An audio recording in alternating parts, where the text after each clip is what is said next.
Sunita Williams ಸೇರಿದಂತೆ 4 ಗಗನಯಾತ್ರಿಗಳು ಕೆಲವೇ ಕ್ಷಣಗಳಲ್ಲಿ ಅಂತಾರಾಷ್ಟ್ರೀಯ ಬಾಹ್ಯಾಕಾಶ ಕೇಂದ್ರದಿಂದ ನಿರ್ಗಮಿಸಲಿದ್ದಾರೆ. ಭಾರತೀಯ ಕಾಲಮಾನ ಬೆಳಿಗ್ಗೆ 10:35ಕ್ಕೆ ಐಎಸ್ಎಸ್ನಿಂದ ಅನ್ಡಾಕ್ ಆಗಲಿದ್ದಾರೆ. ಇದರೊಂದಿಗೆ 17 ತಾಸುಗಳ ಯಾತ್ರೆ ಆರಂಭವಾಗುತ್ತೆ. ಭಾರತೀಯ ಕಾಲಮಾನ ನಾಳೆ ಬೆಳಿಗ್ಗೆ 10:27ಕ್ಕೆ ಸುನೀತಾ ವಿಲಿಯಮ್ಸ್ ಧರೆಗೆ ಬರಲಿದ್ದಾರೆ.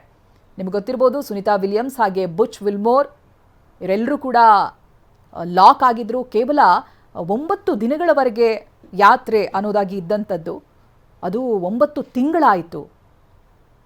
ಬಾಹ್ಯಾಕಾಶದಲ್ಲೇ ಲಾಕ್ ಆಗಿರ್ತಾರೆ ಸುನೀತಾ ವಿಲಿಯಮ್ಸ್ ಹಾಗೆ ಬುಚ್ ವಿಲ್ಮೋರ್. ಇದೀಗ ಮರಳಿ ಭೂಮಿಗೆ ಪ್ರಯಾಣವನ್ನ ಬೆಳೆಸಿದ್ದಾರೆ. ಗಗನಯಾತ್ರಿಗಳು ಕೆಲವೇ ಕ್ಷಣಗಳಲ್ಲಿ ಅಂತಾರಾಷ್ಟ್ರೀಯ ಬಾಹ್ಯಾಕಾಶ ಕೇಂದ್ರದಿಂದ ನಿರ್ಗಮಿಸಲಿದ್ದಾರೆ ಅನ್ನೋದು ಗೊತ್ತಾಗ್ತಾ ಇದೆ.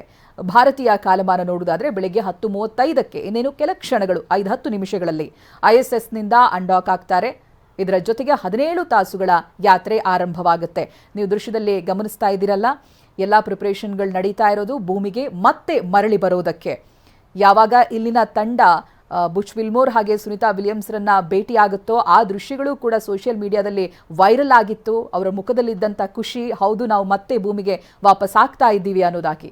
ಇದೀಗ ಆ ಕ್ಷಣಕ್ಕೆ ಕ್ಷಣಗಣನೆ ಆರಂಭ ಆಗಿದೆ.